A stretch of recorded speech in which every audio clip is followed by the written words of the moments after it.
PM Narendra Modi ने UP के सुल्तानपुर में पूर्वांचल एक्सप्रेसवे का उद्घाटन कर दिया। इसके साथ ही इसे भारत में बने सबसे बड़े एक्सप्रेसवे का खिताब मिल गया है। पीएम मोदी ने इसे पूर्वांचल के विकास का द्वार तक करार दिया। पीएम ने बात भले ही विकास को लेकर की हो, लेकिन निशाने पर था यूपी का विधानसभा चुनाव। इसके लिए पीएम ने मतदाताओं को रिझाने की कोशिश भी की, खासतौर पर ब्राह्मणों को जो योगी सरकार से नाराज बताए जा रहे हैं। तो बीजेपी के लिए पूर्वांचल में क्यों जरूरी है ब्राह्मण और क्या कहा पीएम मोदी ने, देखिए रिपोर्ट। 3.5 दशकों में यूपी में कोई भी सरकार अपना कार्यकाल पूरा करने के बाद दोबारा सत्ता में नहीं आ पाई।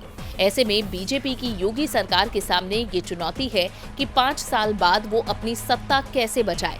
चुनाव करीब है तो योगी सरकार दनादन योजनाओं का ऐलान कर रही है और जो योजना पूरी हो गई है या पूरी होने वाली है उनके फीते काटकर जनता को सौंप रही है। ऐसा ही नजारा आज सुल्तानपुर में दिखा, जहां पीएम मोदी ने पूर्वांचल एक्सप्रेसवे का उद्घाटन किया। पीएम ने इस एक्सप्रेसवे को विकास से जोड़ते हुए सपा और कांग्रेस के शासन को निशाने पर लिया, खासतौर पर कांग्रेस को, क्योंकि यूपी में इस समय बीजेपी को सबसे ज्यादा परेशानी कांग्रेस से ही दिख रही है, क्योंकि कांग्रेस बीजेपी के बड़े वोट बैंक में सेंधमारी करती नजर आ रही है।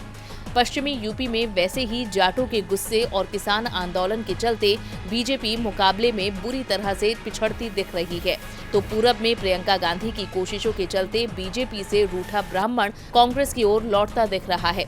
पूर्वांचल में अपनी दरकती जमीन को बचाने के लिए पीएम को भी चुनावों के समय ब्राह्मण याद आ गए और उन्होंने कांग्रेस के पूर्व सीएम श्रीपति मिश्र के अपमान का मुद्दा उठाते हुए कांग्रेस को ब्राह्मण विरोधी करार दिया और कहा कि श्रीपति मिश्र को हटाना ब्राह्मणों का अपमान था।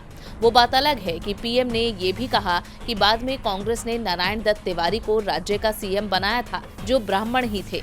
श्रीपति मिश्र यूपी के बड़े नेता थे और उनका प्रभाव पूर्वांचल और अवध के कई जिलों में था। सुल्तानपुर, रायबरेली, प्रतापगढ़, जौनपुर, लखनऊ, इलाहाबाद, बस्ती, गोंडा सहित कई जिलों की बड़ी ब्राह्मण आबादी पर उनका दबदबा था। बीजेपी की योगी सरकार ने 4.5 साल तक भले ही श्रीपति मिश्र को याद न किया हो, लेकिन चुनाव का मौका है तो आज बीजेपी को उनकी याद आ ही गई। इसके साथ ही पीएम ने अखिलेश यादव पर तंज कसते हुए कहा कि अखिलेश यादव को उनके साथ खड़े होने में परेशानी होती थी, क्योंकि उन्हें अपने वोटों की चिंता होती है। डीबी लाइव की रिपोर्ट।